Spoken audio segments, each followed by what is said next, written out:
everyone once again to Inside the Pylon, a Midwest college football podcast, joined by Clinton Boring. My name is Ryan Satkoviak. Clinton, we did it. It's over. Our last fall preview, 20 of 20 tonight, including Notre Dame and the MAC and all other 17 Big Ten teams.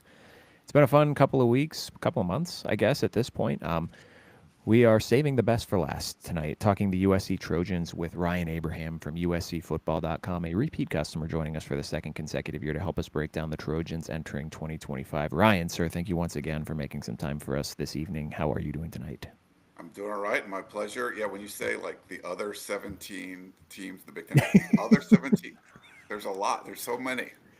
But yes, year two. Glad to be back with you guys. And yeah, trying to figure out this whole crazy college football thing. It's changed a lot like since the last time we talked. I just yeah, when you say it out loud, it's just so hard to conceptualize how big that is. Like, we're talking almost a third of Power Four is in this conference, if my math is maybe, I guess, a fourth. I don't know. I'm not good at math. Clinton, save me. How are you tonight?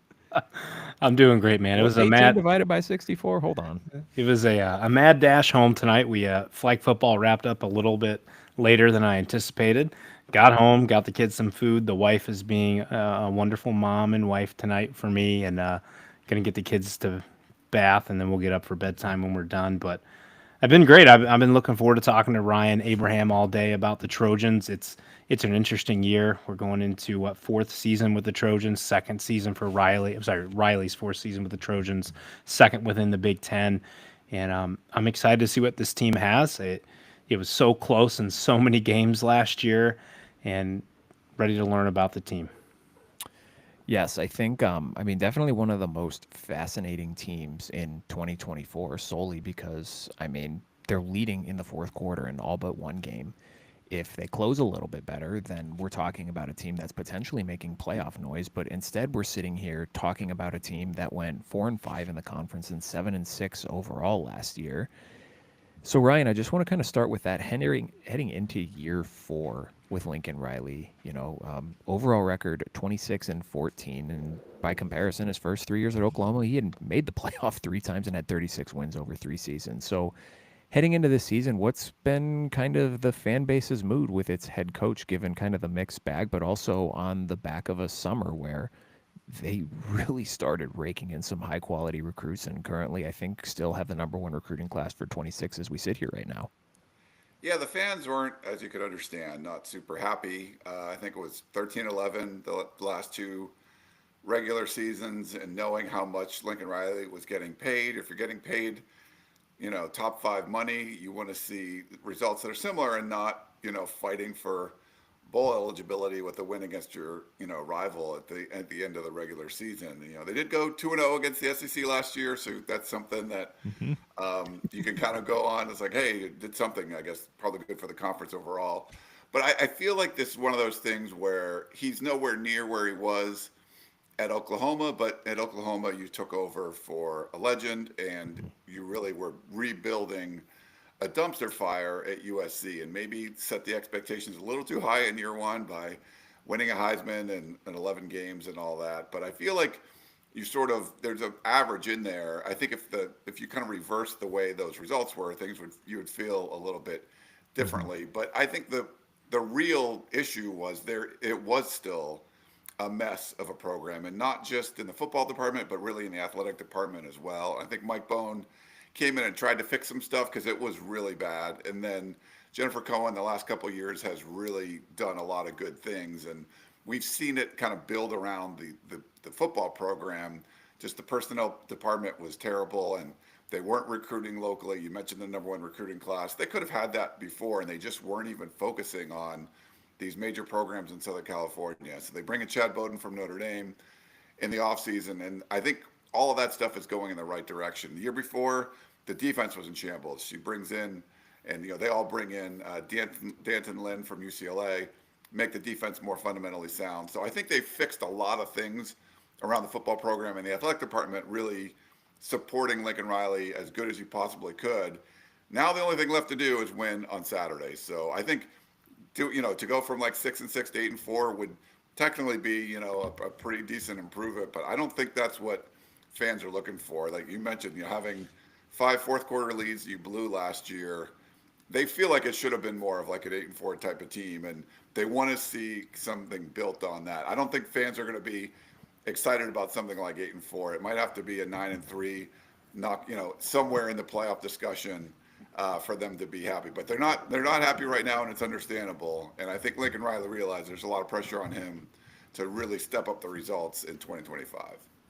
So it's not quite the exact situation because the time span is so different, but kind of the feeling from the fan base. If you look at Alabama, that Kalen DeBoer has to follow the all-time great Nick Saban, and it was my childhood that Pete Carroll and USC dominated college football. I watched them whip my Ohio State Buckeyes multiple times as I was growing up.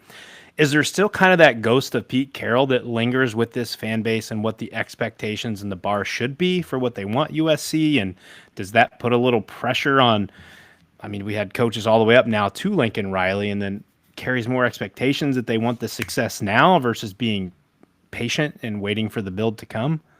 Yeah, no, there's no patience anymore. This is year 4, so it's over. Like, yes, and those expectations are still there. I mean, when you can be like a dysfunctional program at 4-8 and win a Heisman the next year, you know that everything. USC is one of those programs like at Ohio State. You're going to get the benefit of the doubt. If Ohio State's down one year, they'll probably still be ranked the next year. This is the first year. I think it's like the first like 5 or 6 times in like decades that USC wasn't preseason AP top 25, and just because they're going to get the benefit of the doubt. So I feel like there's so much around this program that you could build and get success. Just you almost have to try to screw it up, and that's kind of where USC was. So yeah, I think this is not a like 8-4 a good college try. It's like no, like you got to get back to winning. It's gonna for year 4 of paying a coach $11 million a year. It's not, hey, let's be patient. It's like, okay, look, you've had your patience the last couple of years. Go out and win a whole bunch of games. And part of what earned Lincoln Riley that $11 million salary wasn't just the winning at Oklahoma, but he is very renowned at his exceptional ability to develop quarterbacks. He's earned the nickname the quarterback whisperer. We've heard from people. He's produced multiple Heisman winners, high NFL draft picks. Enter now Jayden Maiava, following after Miller Moss last year. He's in year 2 of the Lincoln Riley offense, and now he sounds like he's the projected starter heading into 25. I heard something interesting the other day on a different podcast, and I wanted to pose the question to you. Do you feel like Maiava is the right style of quarterback for Lincoln Riley's offense? I think he's closer than what like Miller Moss was last year. It almost got a feeling like, I mean, it wasn't Miller. I mean, Miller Moss is athletic enough, but it's interesting. We didn't see him really take off and run much, and we actually didn't see Jayden Maiava do much of that either. And I think he did more of it at UNLV. But I feel like that's more the style that you would see in a Lincoln Riley kind of coached offense. For whatever reason, even with Caleb Williams, like he was moving around and escaping the rush, but it wasn't sort of like a featured part of his game as much. And I don't know if that's something that Lincoln Riley was just trying to get away from, if you're worried about depth or anything like that. But it seems like just he fits that mold, a little bit better for what Lincoln Riley's traditionally had at the quarterback spot. I think some of it is just, there was only 2 teams, Power 4 teams that threw the ball more than 60% of the time last year. It was Colorado with Shedeur Sanders and USC, and that's with a quarterback change in them, later in the year. To me, some of it is just like, hey, you had Woody Marks on your team last year. He was the team MVP for sure, and you should have been running the ball a lot more than you were. So I think some of it's just like maybe Lincoln Riley figuring out like what he wants to do. You can't argue with success. I mean, he's the only head coach that's had 3 number 1 overall picks, which is pretty crazy. But I think it's adapting to your environment. He's slowly kind of done that with some of the things he's done, and bringing in a new defensive coordinator, now this new personnel staff. This year might be one of those things where, hey, I think it's going to be more of a 50-50 run-pass thing and still see a lot of success from Jayden Maiava. I think that's going to suit his skill set better. But I feel like overall he's closer to like what we've seen from a Lincoln Riley quarterback more than like Miller Moss, who was the starter last year to start.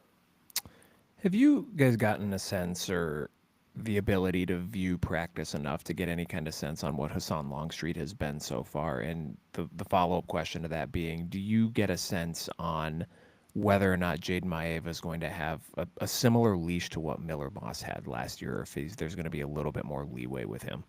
So we've got to see 3 full practices, but we get to watch the beginnings of practice just to see. I mean, he definitely has. He was on Longstreet, the 5-star freshman. A live arm. He actually had a couple of practices for the bowl season last year too, when he came in early. My guess is just there was a lot of opportunity for Lincoln Riley to kind of go out and bring somebody in if he wanted to. I feel like the fact that they didn't entertain a transfer quarterback was more of a situation that he feels pretty confident that Jayden Maiava can be the guy, because there's a super high ceiling there. It's just the floor was too low. You can't have those kind of big negative plays. And yeah, he went out and beat Texas A&M, but was pretty bad for like 3.5 quarters in that game until coming back and having some magic. And you just need to see that. It's kind of like my golf game. Like I'm having these, I I literally played over the weekend. I was a boys golf trip and like started with a birdie, then a double bogey, and I got another birdie and then a triple bogey. And it's like I need to not just those Yep. doubles and triples need to be bogeys, and I feel like that's what Jayden Maiava needs to do. You can't have that variance between these spectacular plays and the really bad ones. And I feel like because Lincoln Riley made that change, last year, and we saw him do it with, Caleb Williams and, his final year at Oklahoma with Spencer Rattler.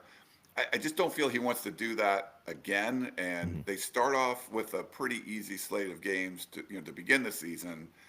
Even if he struggles a little bit, you're probably going to be undefeated unless, if you lose to Purdue on the road, that's going to be bad news. But I feel like it's one of those things where you're probably going to start off 4-0. If it's still sketchy, do you want to make a move when you're undefeated? He would have been 7-1 as a starter.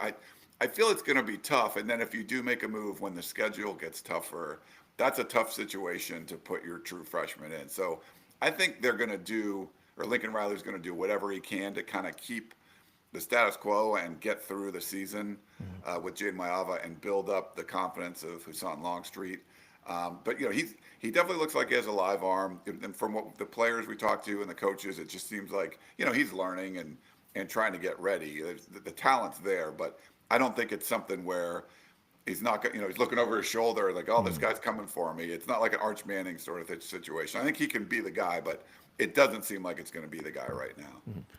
And certainly benefiting that offense will be the return of both Makai Lemon and Jacoby Lane out wide. Lake McRae also leading the tight end room. But the fascinating thing for me is, right, we already know that the ceiling of the top two pass catchers out wide is fantastic. If it's, and we had this conversation a couple weeks ago, probably not the best receiver room in the Big Ten just because Jeremiah Smith exists, but it's certainly in the conversation for next. But after Lemon and Lane, they have to replace 6 of their next 7 leading pass catchers from last year. I think I said that right.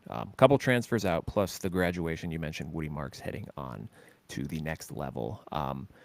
Who are some skill position names, both in the backfield and behind Lemon and Lane, guys that we should be aware of heading into 2025? Yeah, I think Lemon and Lane. I said lame. He's not lame. He caught 12 touchdowns last year. It's pretty good. And he wasn't on the Biletnikoff Awards watch list. He was only behind Jeremiah Smith returning wide receivers. It doesn't make a lot of sense. That's crazy. But Marquise Lee back in the day at USC wasn't on the original watch list and won the award. So whatever.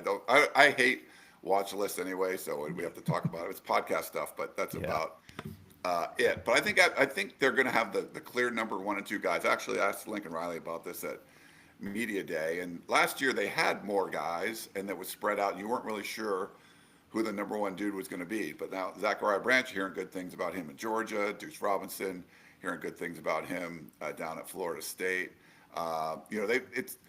They're quality guys, but no one seemed to step up until later in the season. And I think now who the 2 alphas are, and it gives these other guys an opportunity. I know they like Zacharias Williams a lot, the transfer from Utah, and Kyle Whittingham said he was going to be their number 1 receiver going into this season, and he ends up transferring out in the spring. And Prince Strachan comes down from Boise State, and he's got a great story. Grew up in the Bahamas.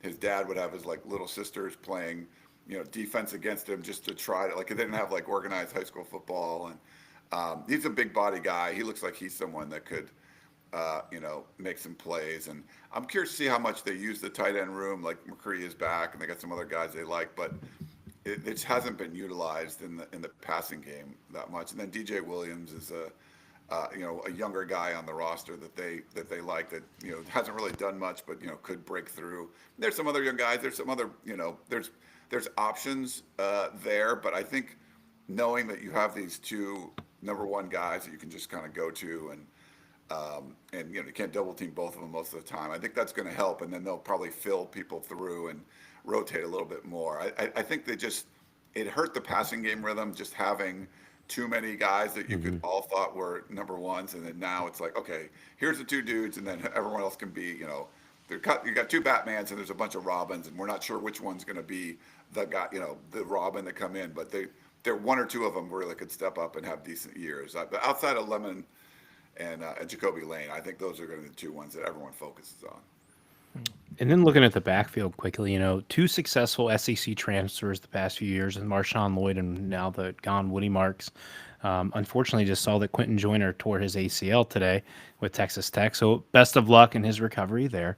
But now the Trojans turn to Brian Jackson, Eli Sanders, and the name I love, the junkyard dog, Wayman Jordan. How do you see the carries being distributed between those three? And are there any other running backs in there that could potentially push to make some noise?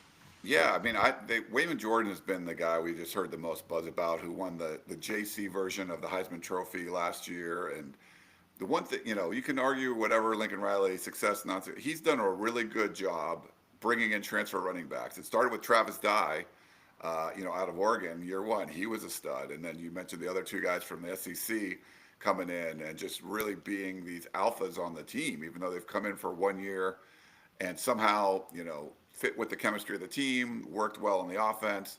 Woody Marks, like I mentioned, he probably was the MVP of the whole team last year. I mean, he just was a stud. And they feel like Wayman Jordan can be something similar to that, like the junkyard dog. I had him on our podcast for like a half hour, and he was great. Just hearing him talk and how there's different work. When you play JC football, it's not common. We see a lot of community college guys.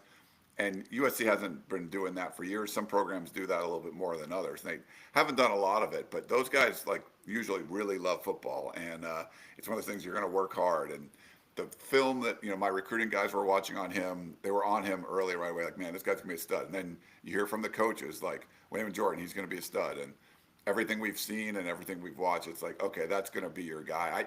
I feel like he's probably going to be in like the 60% of the carries kind of thing. And Eli Sanders is, from New Mexico, a lot of speed, probably catching balls out of the backfield. And they like Brian Jackson a lot, a bigger body.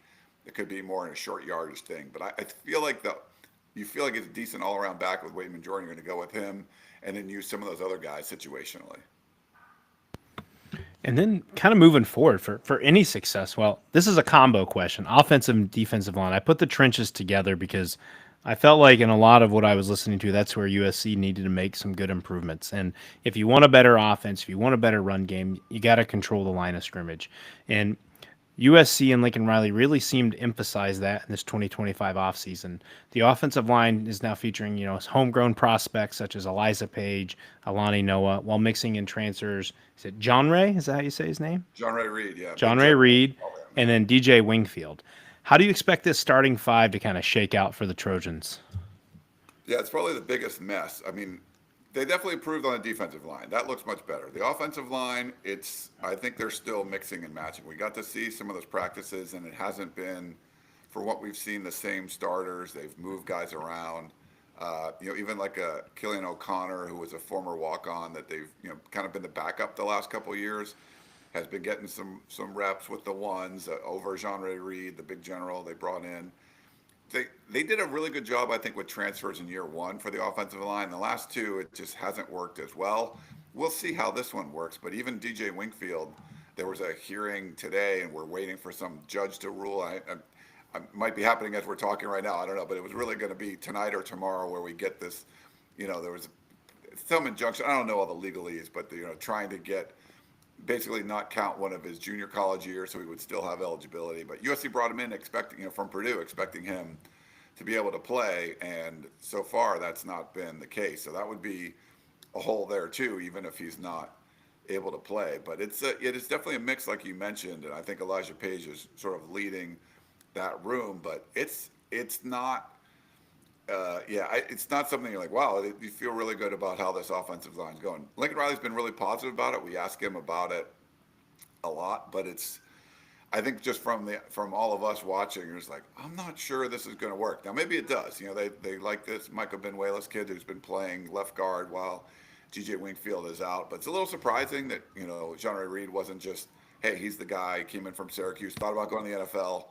And if a former walk-on's kind of pushing him at center, like, I'm not sure what's going on there. And even Alani Noah's being, he started for USC before and was working with some of the second team. And Tobias Raymond's the right tackle, and I think they like him a lot, a really big guy. But there's not a lot of proven, it's not a lot of proven talent there, commodity that you've seen the production from. So I think you need this offensive line to be good. And as of right now, I mean, it could be, but it's not something you're saying, oh, yeah, this is definitely going to be a great offensive line. So I think that's where the biggest concern probably on the whole team right now is with that line. And they wanted to get better. I think they worked on a little, they worked on it some, but, especially with Wingfield maybe not being eligible, that could be a big problem. Absolutely. And you mentioned the defensive line room. Looking back to last year's stats, it was a pretty measly sack performance, 21, 14th in the Big Tens where they finished, while the run D was kind of 141.2 yards per game. And I use the word beef here. USC looked to beef up this unit. And they're featuring veterans like Devin Tompkins, Braylon Shelby, Anthony Lucas. They brought in transfer Keyshawn Silver, and then the young talent, Jakeem Stewart. How much improvement should we realistically expect from this unit in 2025? Kind of just overall, both pass rush and in the run game. Yeah, I think that's a big focus. And if you look at the defensive line, if you just watched practice and you didn't really know much, and took a photo of like defensive line drills from last year to this year, you'd be like, is that even like, that's the same sport? Like, what is going on? They definitely improved a lot, which they needed to. Like, big dudes that are like 6'3", 6'4", over 300 pounds. They just didn't have that. Like Nate Clifton I think he was a good player for USC. He came in from Vanderbilt at like 275, and they bulked up to like 295, and he was playing inside. And now you got guys like, Big Jaw, Jamal Jarrett coming, transferring in. And it's just, you look at the guy, he's massive. I think it's like 350 something pounds, and you're like, okay. He looks like that looks like a defensive lineman from the SEC, and this is probably going to make a difference. And I think it is a good mix. Some of the veterans, Devin Tompkins, you mentioned, he was a basketball player, came in at like 220, and we had him on a podcast extensively. He's like 290 now, and it just seems like everyone's saying good things about him. So I feel like different than the offensive line, the defensive line has a good mix of guys that have been around the program a while, and they look like they developed and can be dudes. And also bring in some transfers that can be like, okay, this guy can play. He was playing the SEC. I think he's going to help this program. And then like a Jamal Stewart, who's, he even graduated a year early from high school and still looks like he could be a junior in college out there. So I feel much better about the state of the defensive line. And they were fundamentally sound last year. They just didn't have the bodies. Like, they tackled better. They were good on third down, but they weren't forcing the negative plays. And I think now you have a bigger defensive line. I think it can help with that, force more negative plays, and you can be a better they improved a lot on defense last year, but I feel like they didn't have the horses. Now they have more, better horses up, especially up front, and it should make the defense improve even more. If they can stay, fundamentally sound, not having the big breakdowns like they were having in the years before with Alex Grinch. And then push it into question 5. Two of the names that I think are probably most well known to people from the USC defenses, Eric Gentry and then safety Kamari Ramsey, one of the top. I mean, there's a ton of great safeties in the Big Ten. The Big Ten is very fortunate, but one of the top Big Ten safeties. Who else is expected to step up alongside those guys in those particular rooms, the defensive back and linebacker rooms? Yeah, I think those are the two main ones. And it's funny, you saw like Michigan and Ohio State the last couple of years sort of retain guys. Now, they were making runs at the national championship, but that's part of what you need to be able to do. And I think in years past, those guys probably move on, and they were able to, USC was able to step up and keep them and keep that kind of core of the defense together. So I think that was super important. But the depth at linebacker, I don't know, is a little concerning, but I think Desmond Stevens is someone that's emerged as like the number 2 guy with Eric Gentry. He's going to play in the middle. Rob Ryan really likes him, the new linebacker coach. He was a lot of fun, and he loves his room. He says, there's a lot of talent. They're going to play hard. There's just not a lot of proven production coming back outside of Eric Gentry. But I think Desmond Stevens is one of those main guys that you're looking at like, okay, this guy can come in and play. And I like Bishop Fitzgerald a lot. He's going to probably play alongside of Kamari Ramsey transferring in from NC State, and a good-looking player, big body, and just seems really, athletic back there. And they're going to move some guys around. It's funny that Kennedy Urlacher comes in from Notre Dame and didn't have a ton of production, but just more of a special teams guy. And I was like, I'm not sure. And we've just been hearing, he's been called out multiple times by Lincoln Riley about guys that were standing out in camp, and so he's another one that could be, option. But they bring DeCarlos Nicholson back, who entered the portal, didn't. He's got a son that's kind of a mascot of the team, and we weren't sure if he was going to be back, but I think he's going to be a pretty solid corner for USC. And then some other transfers like DJ Harvey that have options there at the corner spot. But as far as standouts, I think Stevens at the linebacker spot and Fitzgerald in the secondary will probably be the guys after like Ramsey and Gentry that you'll hear about. Before Ryan gets to question 6, tackling has been a big thing for USC's defense the past few years, and better last year, but still numbers it seemed like missed tackles were pretty high. How much of an emphasis has Lincoln Riley and Danton Lynn and even Ryan stepping in there put on this offseason? Yeah, it was. I think they did a pretty good job getting better last year. It was bad before. It just seemed like fundamentally it just wasn't working. And I think there was some loyalty there from Lincoln Riley to Alex Grinch. And I think I may have mentioned this last year, but when you would see like the linebackers like looking at their wristband as the ball's being snapped, trying to figure out what they're supposed to do, it really wasn't the case last year. Now they had some breakdowns, like the Michigan game. You're playing, you have a lead and you're playing against a quarterback that can't throw the ball. Like, don't give up a 60-yard run and you'll win. And they give up a 60-yard run, So there's been situations, but in general, they've done a much better job of sort of keeping plays in front of them. And the linebackers were a lot more productive than they were years before. I get, Matt Entz came in and coached the linebackers after being an FCS winning, national championship winning head coach. And now he's the head coach at Fresno State. I think he helped those linebackers a lot, and I think Rob Ryan's going to continue to do that. So I think they've definitely got better. Tackling's certainly been one of the issues, but I think the big focus is more of those tackles for loss, that they were fundamentally sound getting to the quarterback, getting to the ball carrier and bringing them down, but making sure you get some of those negative plays in there too, because they were actually bad. They were good on third down, really good, but they were bad on fourth down because they still gave up yards, and it was a lot of 4th and 1s. If you get that sack and now it's 3rd and 8 instead of 3rd and 2. I think it changes the situation a little bit. To kind of wrap up our conversation tonight, Ryan, I want to circle back to something we kind of touched on in question 1, and that's just expectations for this season and what would constitute success. Looking at this team last year, I'm sure we can argue until we're all blue in the face that this team was better than a 7-6 record indicated. But when it comes down to it, and the athletic director is evaluating a coach's overall tenure, they're not sitting there and looking at a 7-6 record saying, well, we probably could have been 9-3 that year. So, well, there's something to say for that. But you kind of touched on it a little bit, but given the schedule and how it starts, and I'm looking at this 4-game stretch smack dab in the middle of the season, which feels like it's going to be very informative on what USC's overall ceiling is this year. At Illinois, a bye week. Michigan, at Notre Dame, a bye week. At Nebraska. What constitutes success in your opinion for USC in 2025, given that the schedule doesn't start super tough, but you have this tough 4-game stretch in the middle? You have Iowa coming to the Coliseum. You're at Oregon. It's certainly not a cakewalk of a schedule either. Yeah, there's definitely losable games, and I think if you look at on the road, you have Illinois, Notre Dame, and Oregon. Now, Notre Dame and Oregon were in the playoff last year, or Notre Dame went to the championship game, and Illinois was 9-3, right? They won 10 games last year, and they're ranked also. So those aren't going to be easy playing on the road, and USC was bad on the road in the Big Ten. They really need that win at Purdue to get something, a win out of their time zone. Beating UCLA in the Rose Bowl doesn't count really as a Big Ten win in my estimation, but that's the only one they had. And Nebraska should be a lot better.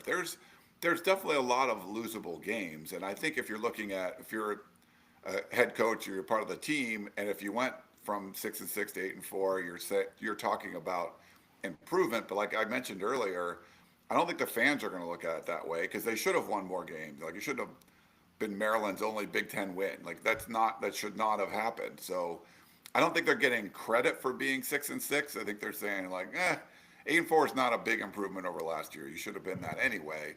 And I think even from the athletic department, they're hearing a lot. And the way the sport is structured now, you need financial support. And if the people around you that are putting up, they spend a lot of money on their rosters the last couple of years. If those people aren't willing to do that, I mean, there's no return on your investment if you're going 6-6. And not that you win the national championship, you're not getting it on your investment either. But you at least get to tell your buddies that you bought the quarterback or whatever, and the team won the championship. Whatever millionaire boosters love to do, or billionaire boosters, whatever they like to do. But you have to. Those people are taking into consideration. I've heard rumblings where it's like it's not going to be sustainable, even though Lincoln Riley has this massive buyout.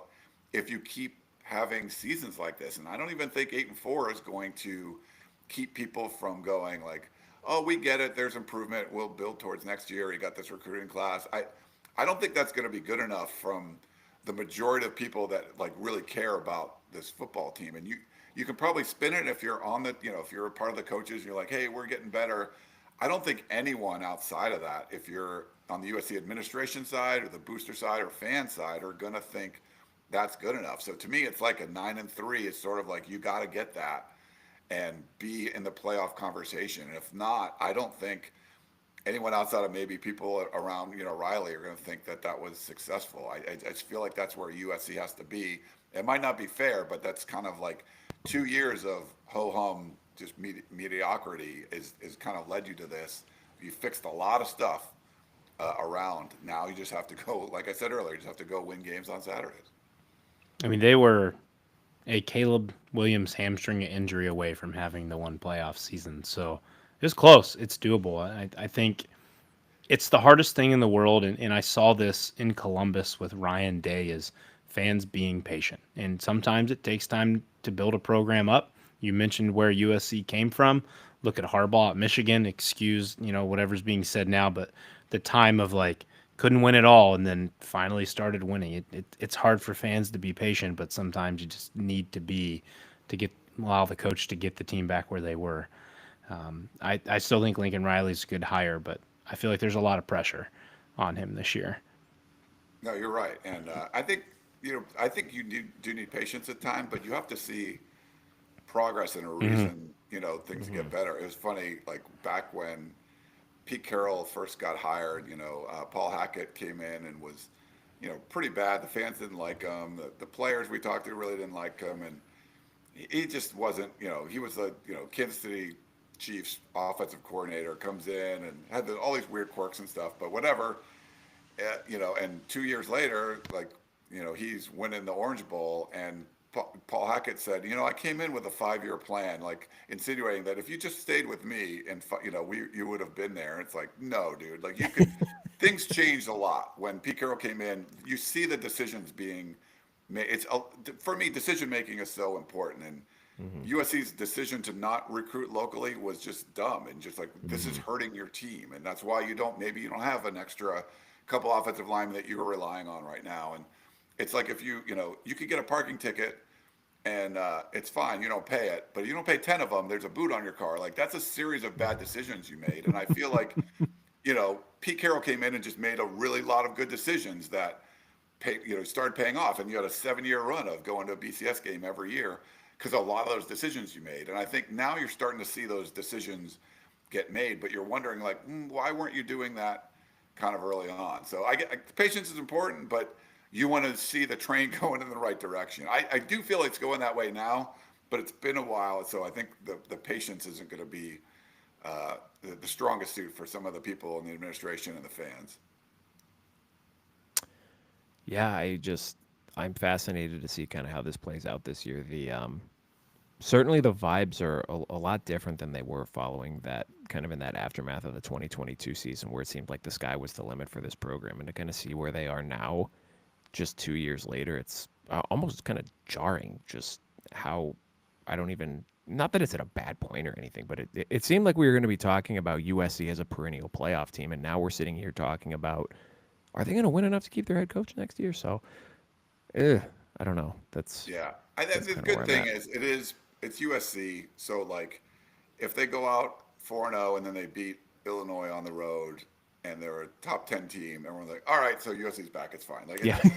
like last year Indiana, it took a long time for people to realize, oh my God, this is a buzzsaw. Like they're just crushing people. Like they're Hmm. soul crushing these mediocre teams and just like blowing them out of the water. And it took a while for people to kind of get in. If USC starts doing something like that, you're just like, okay, it's fine. Like, Alabama has like a down year and like, oh, I think they'll win the national championship this year. Like, there's teams that are just like, you're going to get the benefit of the doubt. And I think USC can get there if they start beating a bunch of teams and, maybe they go on the road and beat Notre Dame or something. They're like, all right, it's totally acceptable. It's not like, oh my God, this is the most shocking thing in the world. But you got Hmm. to get back there and do that. So we'll see. We'll see if they do. But yeah, they're not far off, but Hmm. they're pretty far off last year. Yeah. 6-6. You can't win the big one until you win the next one, I guess. Ryan, before we let you get out of here tonight, refresh our listeners' memories where they can find you, your work, and what you guys have cooking up here, as we are now quite literally on the doorstep of college football season. It's like knocking on the door. I Yeah, know. USCfootball.com. I started that back in 1996, if you can believe that. So like next year will be 30 years, which Wow. is crazy. That's And awesome, man. the Peristyle podcast, I think we were definitely the first USC podcast. I started that in like 2008.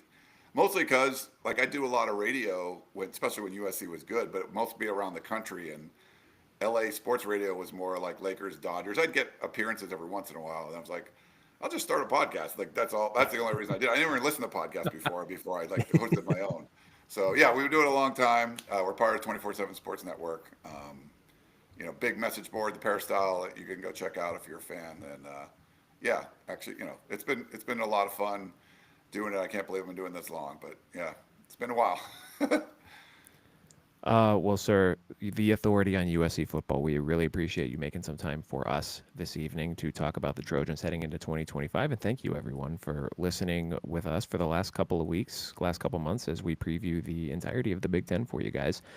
We have our regularly scheduled regular season programming coming up for you Thursday night, 9 o'clock. We are joined by Jeffrey the Greek and Dale Bliss from what's he now? The Autzen Yeah. Zoo. We're having a little Big Ten roundtable discussion, so that'll be fun. Check it out. We'll be live on the YouTube channel, 9 p.m. Eastern Time on Thursday for that. And then 3 times for you next week as we are officially in week 1.